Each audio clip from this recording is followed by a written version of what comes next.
آپ ہر رات اللہ کے حضور جھکتی رہیں، آنکھوں سے آنسو بہاتی رہیں، آنسو بہاتے ہوئے سجدے بھی کرتی رہیں، دعاؤں میں لرزتی رہیں، اور تمہیں لگے کہ تمہاری دعائیں آسمانوں کو چھو رہی ہیں مگر حقیقت میں وہ قبول ہونے کی بجائے رد ہو رہی ہوں، کتنا بھیانک لمحہ ہوگا۔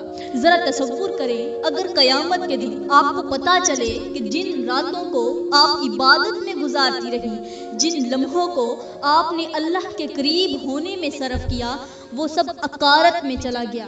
کیا تم یہ سننے کے لیے تیار ہو کہ تمہاری تہجد، تمہاری گریہ وزاری، تمہاری راتوں کی محنت سب کچھ ضائع ہو چکا ہے؟ کیا تمہیں اندازہ بھی ہے کہ صرف 3 غلطیاں، ہاں صرف 3 غلطیاں تمہاری ساری عبادت، تمہاری پوری ریاضت اور تمہاری نیکیوں کو ختم کر سکتی ہیں؟ وہ 3 غلطیاں ایسی ہیں اگر تم نے انہیں کر لیا تو نہ صرف تمہاری آنکھوں کے آنسو قبول ہوں گے بلکہ آپ کی کوئی بھی نیکی قبول نہیں ہوگی۔ آپ کی زبان سے نکلی ہوئی دعائیں، نہ تمہارے سجدے اور نہ ہی تو تمہاری توبہ، کچھ بھی قبول نہیں ہوگا۔ یہ وہ غلطیاں ہیں جو تہجد پڑھنے والوں کی ساری راتوں کی محنت کو خاک میں ملا دیتی ہیں۔ یہ وہ غلطیاں ہیں جو تمہیں رمضان میں بھی رحمتوں سے محروم کر دیتی ہیں۔ یہ وہ غلطیاں ہیں جو قبولیت کے دروازے بند کر دیتی ہیں۔ اور سب سے خطرناک بات یہ ہے کہ اکثر لوگ یہ غلطیاں کر رہے ہیں اور انہیں احساس بھی نہیں ہوتا۔ کیا آپ تیار ہو یہ جاننے کے لیے کہ وہ 3 غلطیاں کون سی ہیں؟ کیونکہ اگر آپ نے انہیں نہ جانا تو آپ کی تمام عبادات ضائع ہو سکتی ہیں، تمہاری دعا ٹھکرا دی جا سکتی ہے اور تم اللہ کے غضب کا نشانہ بن سکتی ہو۔ پیاری بہنوں، سب سے پہلے میں آپ لوگوں کو تہجد کی فضیلت کے بارے میں بتاتی ہوں تاکہ آپ کو اندازہ ہو کہ یہ نماز کتنی عظیم اور مبارک ہے۔ تہجد وہ عبادت ہے جو اللہ کے سب سے قریبی بندے کی پہچان ہوتی ہے، وہ نماز جسے رب کی خاص رحمتوں اور برکتوں کا ذریعہ بنایا گیا ہے۔ یہ وہ نماز ہے جو انسان کی تقدیر بدل سکتی ہے۔ اللہ تعالیٰ قرآن پاک میں ارشاد فرماتا ہے، وَمِنَ اللَّيْلِ فَتَہَجَّدْ بِهِ نَافِلَةً لَكَ عَسَىٰ أَن يَبْعَثَكَ رَبُّكَ مَقَامًا مَحْمُودًا، جس کا ترجمہ یہ ہے، اور رات کے کچھ حصے میں تہجد پڑھا کرو، یہ تمہارے لیے نفل ہے، قریب ہے کہ تمہارا رب تمہیں مقام محمود یعنی بلند مرتبے تک پہنچا دے۔ یہ وہ نماز ہے جس کا حکم اللہ نے اپنے نبی کو بھی دیا، جس کے ذریعے بندہ اللہ کی محبت میں سب سے زیادہ قریب ہو جاتا ہے، جس میں دعائیں سب سے زیادہ مقبول ہوتی ہیں۔ نبی کریم صلی اللہ علیہ وآلہ وسلم نے فرمایا، تم پر رات کی نماز لازم ہے کیونکہ یہ تم سے پہلے نیک لوگوں کی عادت رہی ہے اور یہ تمہارے رب کے قریب کر دینے والی، برائیوں کو مٹانے والی اور گناہوں کا کفارہ بننے والی ہے۔ ایک اور حدیث مبارکہ میں آتا ہے کہ اللہ تعالیٰ ہر رات کے آخری پہر آسمان دنیا پر نزول فرماتا ہے اور پکارتا ہے، کون ہے جو مجھ سے دعا کرے تاکہ میں اسے قبول کروں؟ کون ہے جو مجھ سے مانگے اور میں اسے عطا کروں؟ کون ہے جو مجھ سے مغفرت طلب کرے تاکہ میں اسے بخش دوں؟ یہ لمحے وہ لمحات ہوتے ہیں جب اللہ خود بندے کو پکارتا ہے، اللہ کی رحمت جوش کے ساتھ اسے آوازیں لگاتی ہے، اسے اپنے در پر بلاتی ہے، رحمتوں کے دروازے کھول دیے جاتے ہیں۔ سوچو، اگر کوئی تہجد کے وقت اللہ کی پکار کا جواب نہ دے تو اس سے بڑا بد نصیب کون ہو سکتا ہے؟ اور اگر کوئی اس وقت اللہ کے دربار میں حاضر ہو کر بھی اپنی دعا کو رد کروا لے تو اس سے بڑی محرومی کیا ہو سکتی ہے؟ یہ تہجد ہے جو انسان کو آسمانوں کی بلندیوں تک پہنچا دیتی ہے، یہ تہجد ہے جو تقدیریں بدل دیتی ہے، یہ تہجد ہے جو عرش کو ہلا دیتی ہے۔ لیکن اگر یہی تہجد قبول نہ ہو تو، اگر یہی تہجد رد ہو جائے تو، اور اگر یہی تہجد عذاب کا سبب بن جائے تو سوچو کیا لمحہ ہوگا۔ پیاری بہنوں، اگر تہجد قبول نہ ہو تو اس سے بڑی بدقسمتی کوئی نہیں ہو سکتی، اور یہ صرف 3 خوفناک غلطیوں کی وجہ سے ہو سکتا ہے۔ وہ غلطیاں کون سی ہیں؟ جاننے کے لیے اگلے بیان کو توجہ سے سنیں۔ یہ 3 غلطیاں اتنی خطرناک ہیں کہ انسان کی دنیا اور آخرت دونوں کو برباد کر دیتی ہیں۔ یہ غلطیاں انسان کی تقدیر پر ایسے قفل لگا دیتی ہیں کہ نہ دعا قبول ہوتی ہے نہ سجدہ قبول ہوتا ہے، سجدے پر تو اثر ہی نہیں، سجدے کا انسان پر اثر ہی نہیں ہوتا، نہ محنت کا پھل ملتا ہے۔ یہ وہ غلطیاں ہیں جو انسان کو دنیا میں ذلیل کر دیتی ہیں، اسے لوگوں کی نظروں میں رسوا کر دیتی ہیں۔ کس کو؟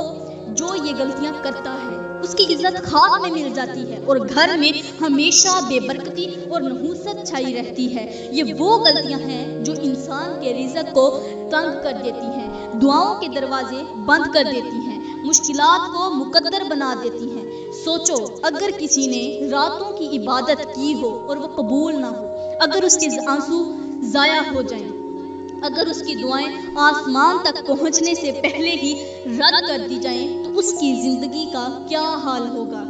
یہ غلطیاں انسان کو اندھیروں میں دھکیل دیتی ہیں، انسان سے خوشیاں چھین لیتی ہیں، رحمتوں کے دروازے بند کر دیتی ہیں، یہاں تک کہ انسان کو ایسا امتحان اور مصیبت میں ڈال دیتی ہیں کہ باہر نکلنے کا کوئی راستہ ہی نہیں رہتا۔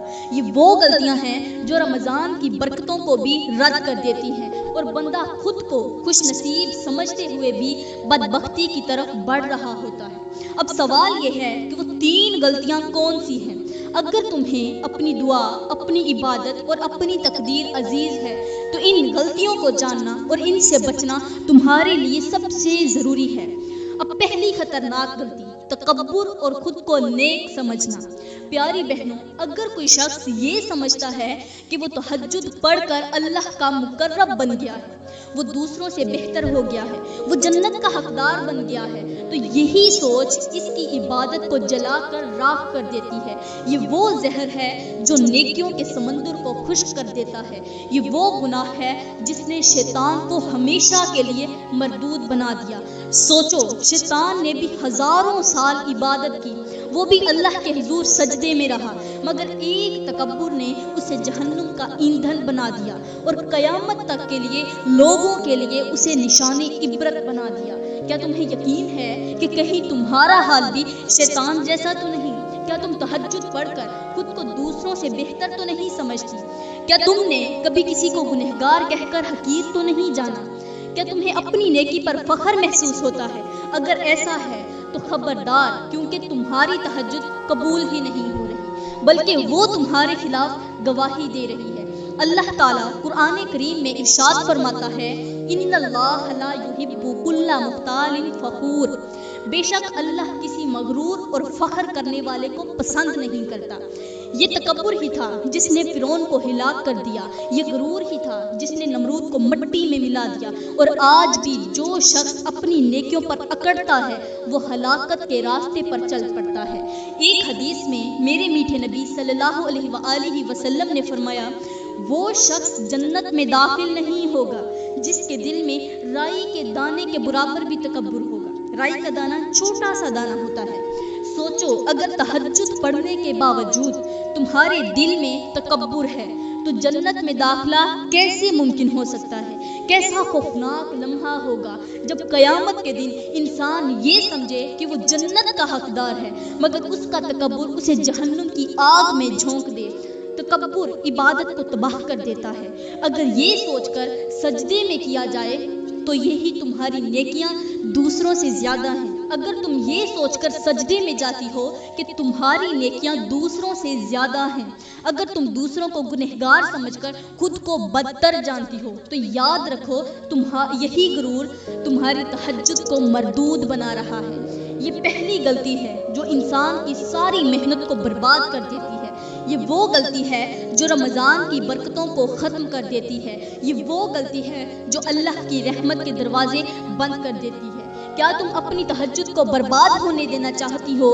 کیا تم چاہتی ہو کہ تمہارے سجدے، تمہاری راتوں کی عبادت، تمہارے آنسو بیکار چلے جائیں؟ اگر نہیں تو آج ہی اپنے دل کو تکبر سے پاک کر لو، ورنہ تمہاری نیکیاں تمہارے لیے بوجھ بن جائیں گی۔ پیاری بہنوں، یہاں پر میں آپ لوگوں کو ایک حیران کر دینے والی مثال دے کر سمجھاتی ہوں جو آپ کی آنکھیں کھول دے گی۔ کہتے ہیں کہ ایک عبادت گزار شخص تھا، عابد تھا، جو سالوں سے تہجد پڑھ رہا تھا۔ لوگ اسے ولی اللہ سمجھتے تھے، اس کے پاس بیٹھنے کو سعادت جانتے تھے، وہ دن میں روزے رکھتا، راتوں کو جاگ جا کر عبادت کرتا، لوگوں کو نصیحتیں کرتا اور سب اس کی دینداری کے معترف تھے، مگر اسے اپنی عبادت پر ناز تھا۔ وہ خود کو سب سے بہتر سمجھتا تھا، وہ دوسروں کو گنہگار اور کم تر جانتا تھا۔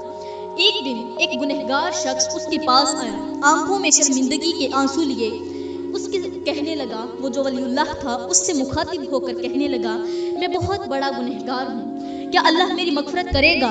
عابد نے حقارت سے اسے دیکھا اور ساتھ ہی تیوری چڑھائی اور سخت لہجے میں کہا، تجھے معافی کی امید ہے؟ تجھے لگتا ہے کہ اللہ تجھے قبول کر لے گا؟ میں نے ساری عمر عبادت میں گزار دی، پھر بھی اللہ سے ڈرتا ہوں، اور تم گناہوں میں لت پت ہو کر معافی مانگ رہے ہو۔ جا، اللہ تجھ جیسے گنہگاروں کو کبھی معاف نہیں کرے گا، کبھی قبول نہیں کرے گا۔ وہ گنہگار شخص وہاں سے چلا گیا، لیکن وہ عابد جو تھا اس رات اس پر قیامت گزر پڑی۔ اس رات اس نے تہجد کے لیے کھڑی ہونے کی کوشش کی، مگر اس کے جسم میں طاقت نہ تھی، اس کے جسم میں سے طاقت ختم ہو گئی۔ وہ سجدے میں گرنے لگا، مگر اس کا بدن شل ہو چکا تھا۔ وہ دعاؤں کے لیے ہاتھ اٹھانا چاہتا تھا، مگر زبان بند ہو چکی تھی۔ اچانک آسمان سے ایک آواز آئی، اے مغرور شخص، تیرے تکبر نے تیری تمام عبادتوں کو مٹا دیا۔ تو نے میرے ایک گنہگار بندے کی مغفرت کے دروازے بند کرنے کی کوشش کی، تو نے میرے فیصلے میں مداخلت کی۔ جا، آج سے تیرا نام نیکوکاروں میں نہیں بلکہ مردودوں میں لکھ دیا گیا ہے۔ سوچو، وہ شخص جسے سب لوگ ولی سمجھتے تھے ایک لمحے میں تباہ ہو گیا۔ وہ جس کی تہجد سالوں سے جاری تھی، ایک غرور نے سب کچھ تباہ کر دیا۔ وہ جس کے سجدے زمین پر لگتے تھے، مگر اس کا دل آسمان کو چیلنج کر رہا تھا، اسے مردودوں میں شامل کر دیا گیا۔ یہی تکبر ہے جو انسان کو برباد کر دیتا ہے، یہی غرور ہے جو تہجد کو عذاب میں بدل دیتا ہے، اور یہی ریاکاری ہے جو عبادت کو بوجھ بنا دیتی ہے۔ پیاری بہنوں، اگر آپ نے بھی تکبر کی یہ چنگاری اپنے دل میں رکھی تو پھر جان لو، یہ ایک دن تمہاری تہجد، تمہاری ساری نیکیاں، تمہاری ساری محنت کو جلا کر راکھ کر دے گی۔ اب دوسری بڑی غلطی، دل میں کینہ، بغض اور حسد رکھنا۔ تہجد کی نماز پڑھ کر بھی دل میں لوگوں کے لیے بغض رکھنا، حسد رکھنا۔ پیاری بہنوں، اگر کوئی شخص راتوں کو تہجد پڑھتا ہے، سجدے میں جا کر روتا ہے، اللہ سے مانگتا ہے، لیکن اس کے دل میں کسی دوسرے کے لیے کینہ، بغض یا حسد ہے، تو اس کی تہجد آسمان تک پہنچنے سے پہلے ہی رد کر دی جاتی ہے۔ یہ وہ گناہ ہے جو انسان کے نیک اعمال کو دیمک کی طرح کھا جاتا ہے، اس کی دعاؤں کے دروازے بند کر دیتا ہے، اس کے رزق میں بے برکتی ڈال دیتا ہے، اور اس کے سکون کو جلا کر راکھ کر دیتا ہے۔ سوچو، اگر تم راتوں کو اللہ کے حضور جھک رہی ہو، سجدے کر رہی ہو، لیکن تمہارے دل میں کسی کے لیے نفرت چھپی ہوئی ہے، تو کیا وہ عبادت قبول ہو سکتی ہے؟ اگر تم سجدے میں ہو لیکن تمہاری زبان پر دوسروں کی برائی ہے، تو کیا اللہ تمہاری دعا سنے گا؟ اگر تم ہاتھ اٹھا کر دعا مانگ رہی ہو مگر تمہیں کسی کی خوشی برداشت نہیں ہوتی، تو کیا تمہاری مانگی ہوئی خوشیاں تمہیں نصیب ہو سکتی ہیں؟ میرے کریم نبی صلی اللہ علیہ وآلہ وسلم نے فرمایا، لوگوں کے اعمال ہر پیر اور جمعرات کو اللہ کے حضور پیش کیے جاتے ہیں، اور اللہ ہر اس بندے کی مغفرت فرما دیتا ہے جو شرک سے بچا ہو، مگر اس شخص کی بخشش نہیں کرتا جس کے دل میں کسی دوسرے بھائی کے لیے کینہ ہو۔ یہ وہ گناہ ہے جو تمہاری عبادت کو بیکار کر دیتا ہے، تمہاری راتوں کے سجدے ضائع کر دیتا ہے، تمہیں دعائیں کرنے کے باوجود خالی ہاتھ لوٹا دیتا ہے۔ یہ وہ بیماری ہے جو دل کو مردہ بنا دیتی ہے، اور ایسے شخص کی کوئی نیکی اللہ کے ہاں قبول نہیں ہوتی جب تک وہ اپنے دل کو صاف نہ کرے۔ قرآن کریم میں میرا اللہ ارشاد فرماتا ہے، تم ایسے لوگوں کو نہیں پاؤ گے جو اللہ اور قیامت کے دن پر ایمان رکھتے ہوں اور پھر بھی ان لوگوں سے محبت رکھتے ہوں جو اللہ اور اس کے رسول کے دشمن ہیں۔ سوچو، اگر تم دل میں کسی کے لیے حسد رکھتی ہیں، اگر آپ کے دل میں دوسروں کے لیے نفرت ہے، کینہ ہے، بغض ہے، تو تمہاری تہجد کا کیا فائدہ؟ تمہارے سجدے، تمہاری راتوں کی عبادت، تمہاری مانگی ہوئی دعائیں، سب کچھ ہوا میں تحلیل ہو جائے گا۔ یہ وہ غلطی ہے جو رمضان کی رحمتوں کو تم سے دور کر سکتی ہے، یہ وہ بیماری ہے جو تمہارے رزق کو بند کر سکتی ہے، یہ وہ زہر ہے جو تمہاری نیکیوں کو کھا سکتا ہے۔ پیاری بہنوں، اگر آپ چاہتی ہیں کہ آپ کی تہجد قبول ہو تو اپنے دل کو ہر بغض، حسد اور کینے سے پاک کر لو، ورنہ یہ زہر تمہاری عبادت کو ختم کر کے تمہیں بدبختی کی طرف دھکیل دے گا۔ پیاری بہنوں، میں آپ کو ایک گہری مثال دے کر سمجھاتی ہوں جو آپ کی آنکھیں کھول دے گی، آپ کو جھنجھوڑ کر رکھ دے گی۔ ذرا تصور کریں کہ ایک شخص ہے جو رات کے اندھیروں میں جا کر تہجد پڑھتا ہے، سجدے میں آنسو بہاتا ہے، اللہ کے حضور فریاد کرتا ہے، لیکن اس کے دل میں کسی دوسرے کے لیے بغض ہے، حسد ہے اور نفرت چھپی ہوئی ہے۔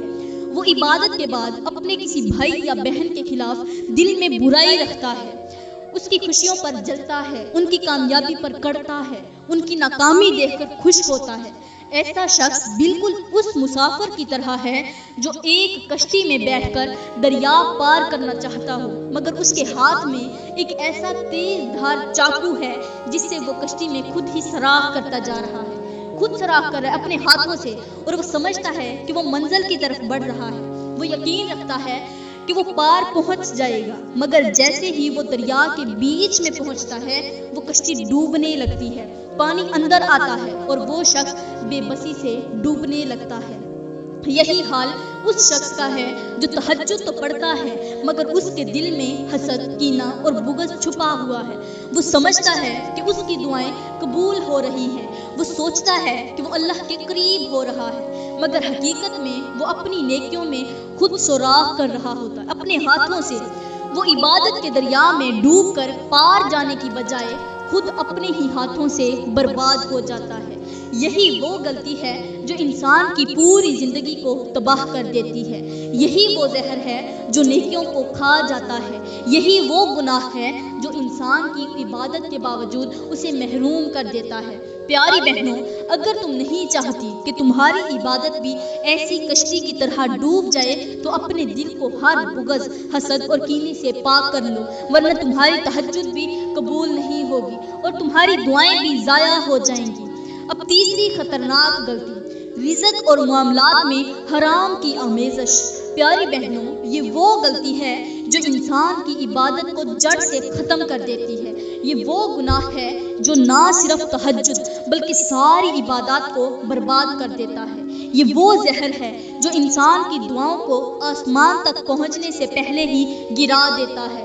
سوچو، اگر ایک شخص راتوں کو جاگ کر تہجد پڑھے، آنکھوں میں آنسو لے کر اللہ سے فریاد کرے، سجدوں میں گرے، مگر اس کے کھانے میں حرام شامل ہو، اس کے رزق میں حرام کی آمیزش ہو، اس کے معاملات میں جھوٹ ہو، دھوکہ ہو، سود ہو یا ناجائز کمائی ہو، تو کیا اس کی دعا قبول ہوگی؟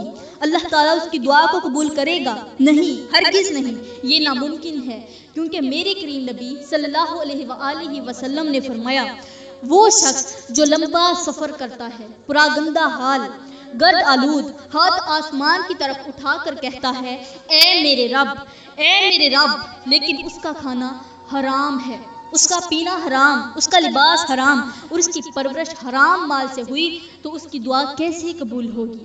یہ وہ خطرناک حقیقت ہے جو اکثر لوگ نظر انداز کر دیتے ہیں۔ یہ وہ غلطی ہے جو انسان کی ساری عبادت کو مردود کر دیتی ہے۔ قرآن کریم میں اللہ تعالیٰ ارشاد فرماتا ہے، اے پیغمبرو، پاکیزہ چیزیں کھاؤ اور نیک اعمال کرو، بے شک میں تمہارے اعمال کو خوب جانتا ہوں۔ سوچو، اگر انبیاء کو بھی پاکیزہ رزق کا حکم دیا گیا تو ہم کیسے یہ سمجھ سکتے ہیں کہ ہمارے معاملات میں حرام شامل ہو اور ہماری تہجد قبول ہو جائے گی؟ ہم کیسے یہ سوچ سکتے ہیں کہ اگر ہمارا رزق ناپاک ہو تو ہمارے سجدے اللہ کے حضور مقبول ہو جائیں گے؟ یہ وہ غلطی ہے جو انسان کی ساری زندگی کی محنت کے باوجود بدبختی میں اسے مبتلا کر دیتی ہے۔ یہ وہ گناہ ہے جو گھروں سے برکت کو ختم کر دیتا ہے۔ یہ وہ لعنت ہے جو نسلوں کو بھی برباد کر دیتی ہے۔ پیاری بہنوں، اگر آپ چاہتی ہیں کہ تمہاری تہجد قبول ہو، اگر تم چاہتی ہو کہ تمہاری دعائیں آسمان تک پہنچیں، اگر تم چاہتی ہو کہ تمہاری عبادت تمہیں دنیا اور آخرت دونوں میں کامیاب کرے، تو اپنے رزق کو پاک کر لو، اپنے معاملات کو صاف کر لو، جھوٹ، دھوکہ، سود اور حرام کمائی سے بچ جاؤ، ورنہ تمہاری عبادت بھی رد ہو جائے گی اور تمہاری دعائیں ٹھکرا دی جائیں گی۔ پیاری بہنوں، یہاں پر میں آپ لوگوں کو ایک ایسی حکایت سناتی ہوں۔ یہ کہانی نما حکایت ایسی حقیقت بیان کرتی ہے جو شاید ہم سب کی آنکھیں کھول دے۔ ایک عورت روتی ہوئی ایک بزرگ کے پاس گئی، آنکھوں میں آنسو، چہرے پر بے چینی، دل میں اضطراب اور لبوں پر کپکپاہٹ۔ وہ بولی، حضرت، میں سالوں سے تہجد پڑھ رہی ہوں، سجدوں میں گرتی ہوں، رب سے فریاد کرتی ہوں، مگر میری دعائیں قبول نہیں ہوتی۔ میرے گھر میں بے برکتی ہے، میرے بچے نافرمان ہو چکے ہیں، سکون ہے کہ ختم ہو چکا ہے، ہر وقت بے چینی اور الجھن رہتی ہے، آخر ایسا کیوں ہو رہا ہے؟ بزرگ نے نرمی سے پوچھا، بیٹی، تمہارے گھر میں رزق کہاں سے آتا ہے؟ تمہارے شوہر کی کمائی کیسی ہے؟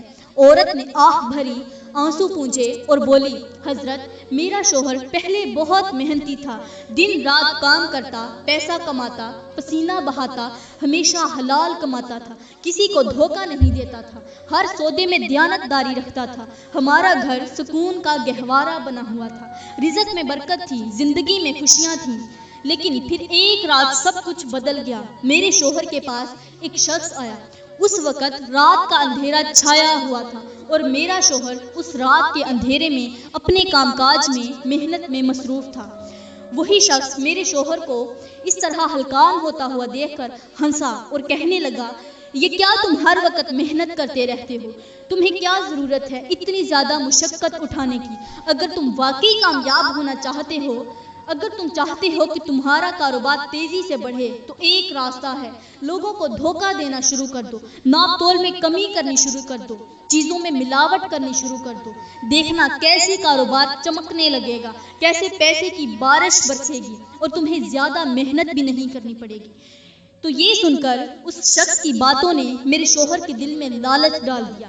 وہ پہلے تو جھجکا، مگر پھر اس شخص کے کہنے پر عمل کرنے لگا۔ پہلے تھوڑا سا دھوکہ دیا، پھر ہر سودے میں ملاوٹ کرنی شروع کر دی، پھر ناپ تول میں کمی کرنی شروع کر دی، اور پھر جیسے جیسے بے ایمانی بڑھتی گئی، کاروبار بھی بڑھنے لگا، دولت کی ریل پیل ہو گئی، پیسہ ہمارے گھر میں آنے لگا، شان و شوکت بڑھنے لگی۔ لیکن تب سے ہمارے گھر کا سکون ختم ہو گیا، دعائیں قبول ہونا بند ہو گئیں، تہجد کے سجدے بیکار ہو گئے، بچوں کی نافرمانی بڑھ گئی، ہمارے گھر میں ہر طرف غربتی کا، بے برکتی کا سایہ چھا گیا۔ اتنا مال آیا مگر کسی چیز میں برکت نہیں رہی۔ میں ہر رات تہجد میں روتی ہوں، اللہ سے فریاد کرتی ہوں، لیکن میرے دل میں ایک عجیب وحشت، عجیب سا خوف بیٹھا ہوا ہے۔ حضرت، کیا یہی وجہ ہے کہ میری تہجد قبول نہیں ہو رہی؟ کیا حرام رزق نے میری دعاؤں کو، دروازے کو بند کر دیا ہے، قبولیت کے دروازے سے ختم کر دیا ہے؟ بزرگ نے گہری سانس لی، اس عورت کو غور سے دیکھا اور کہا، بیٹی، وہ دن یاد کرو جب تمہارے شوہر کی کمائی حلال تھی، تمہاری راتوں کی عبادت قبول ہوتی تھی، تمہاری دعائیں عرش تک جاتی تھیں، تمہاری آنکھوں کے آنسو اللہ کے حضور پیش کیے جاتے تھے۔ لیکن جب رزق میں پہلے حلال تھا تو کتنی برکت تھی، جب سے حرام کی آمیزش آ گئی، جب سے تمہارے شوہر نے ملاوٹ، دھوکہ کرنا شروع کیا، تب سے تمہاری عبادت اور دعائیں رد ہو گئیں۔ اور ساتھ ہی بزرگ نے کہا، بیٹی، یاد رکھو، حرام رزق سے پلنے والا